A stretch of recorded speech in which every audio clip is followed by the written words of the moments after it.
so that moment we brought to you yesterday. Today, we'd like to bring in those students who yelled that out to Kamala Harris. They're two pro-life students at the University of Wisconsin La Crosse. Both juniors, Luke Pulaski and Grant Beth, join us now. Luke, Grant, thanks for being with us this morning. Luke, I'll start with you. Just take us into that moment. What happened yesterday? We see the video clips. Is there any more you can tell us about what you guys had to say and what happened afterwards from that video? Thank you. Yeah, it's great to be here. I'll say the first thing I want to bring up, this is our first time taking an interview with anybody, and I think it's important because this is our raw, untold story. There's a lot that happened off camera that we said at the protest, while we were protesting. And I guess we could start off with after she talked about overturning Roe v. Wade and Donald Trump. I yelled out to the crowd that abortion is the sacrament of Satan.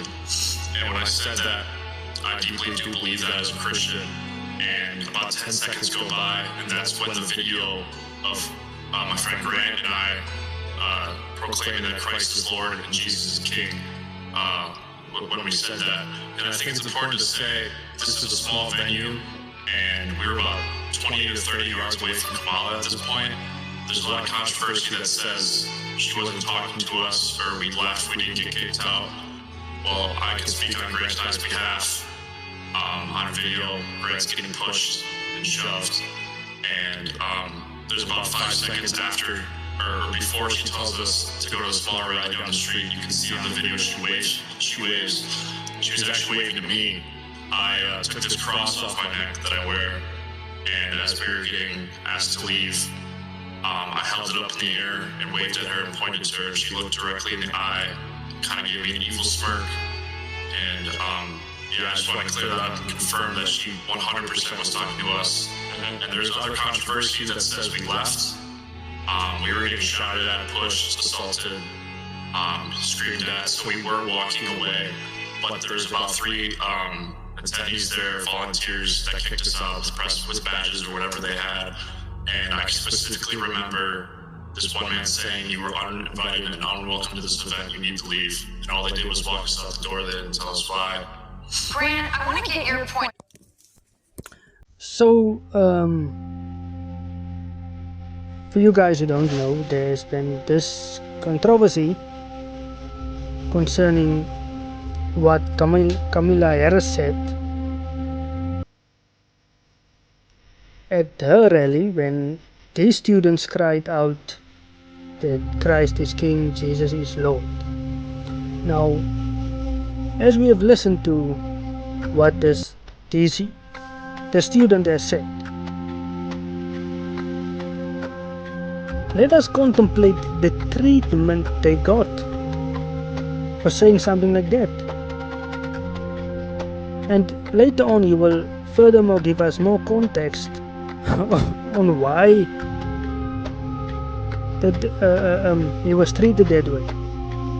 What is the backstory on specifically why when they cried out Christ is King, Jesus is Lord, they got that kind of treatment. Now the treatment they got must tell us already a lot about the movement generally and the individuals that support this movement.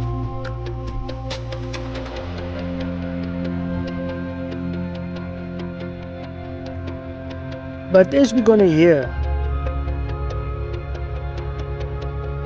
in my analysis, this was a pivotal moment and it had to happen.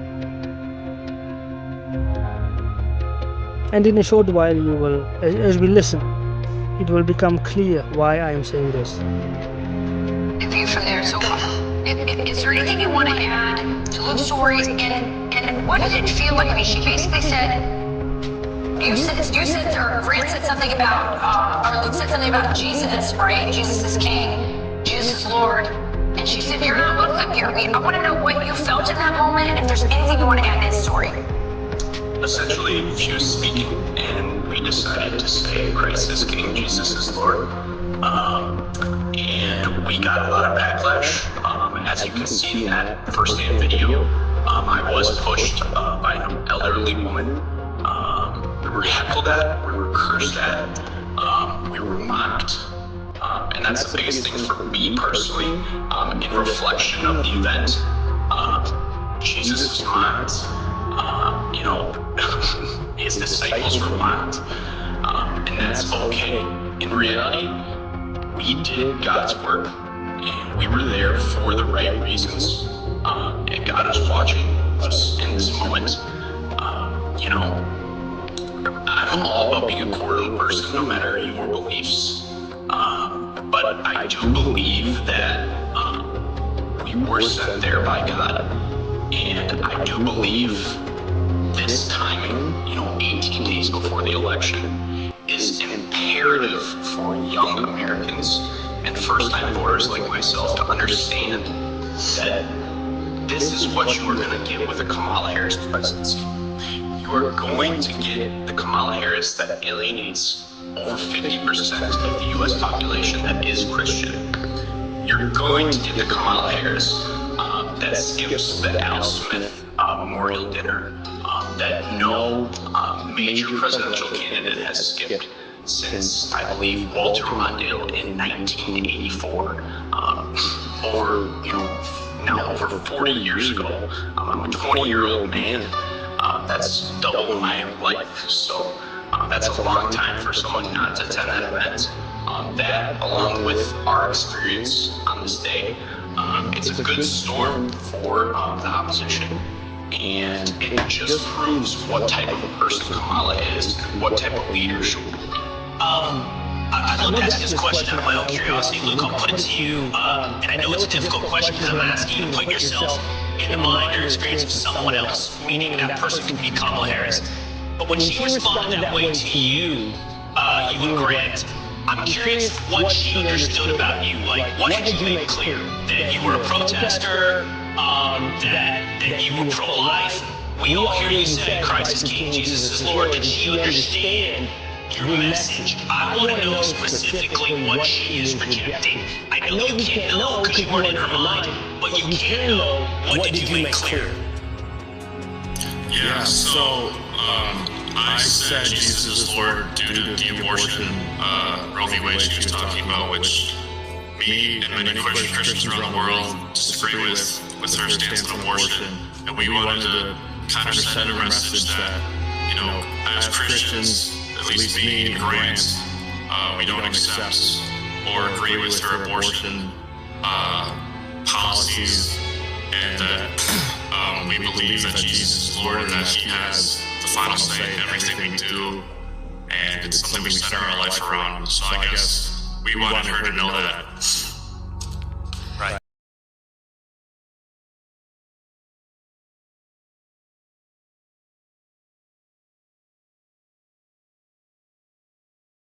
Luke, Grant, I think you guys are two really brave boys. They don't call it the People's Republic of Medicine for nothing. You guys went right into the lion's den, and you are brave and courteous, as I can see right here, and I just really admire you, and I just want you to know that I think your message is resonating. And very wise young man. And you'll never get an apology from the Kamala Harris campaign, but I hope you get an apology from the university because you had every right to be there. Thank you guys. These are two very brave young men. Very, very brave young Christian men. I don't know about you guys, but I just have this understanding, this feeling that what happened here, it changed everything. Things shifted on this very moment. Like this one student said that they were sent by God.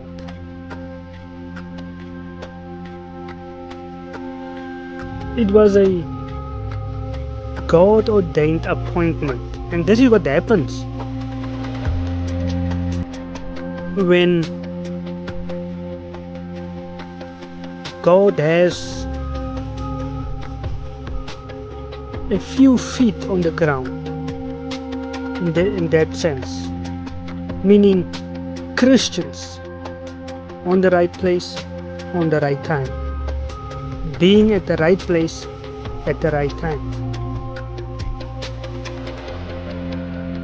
I'm not talking about I'm not talking about the especially the treatment that I got, but if we now look back at it, we are now in a time after that Donald Trump has won the election in America.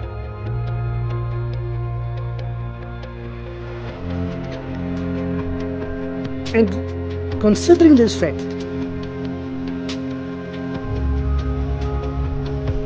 this was an event that was so pivotal, so important. It changed the course of everything. Just because two Christian students was at a rally, an event held by people that are anti-Christian, and they called out and proclaimed that Jesus is Lord, Christ is King.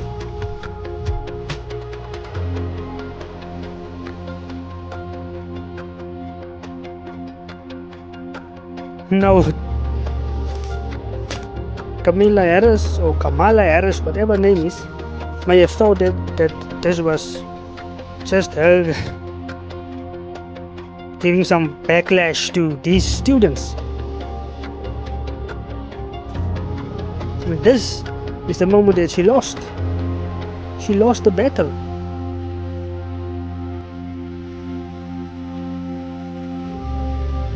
Consider also the treatment that these students got. The treatment from people that supposedly believe in equal rights and respecting others and loving others.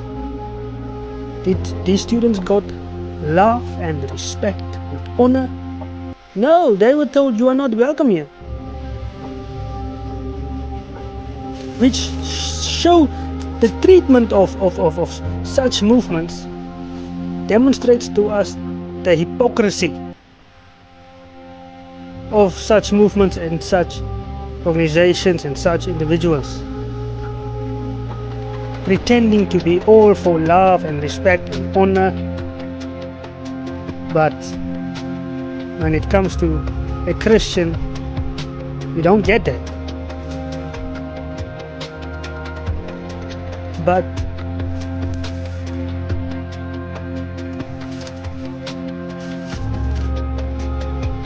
this very moment, the timing of this rally, of this event, changed everything. I would say that two Christians sent by God didn't do a lot, just proclaimed the Lordship of Christ. They changed the very future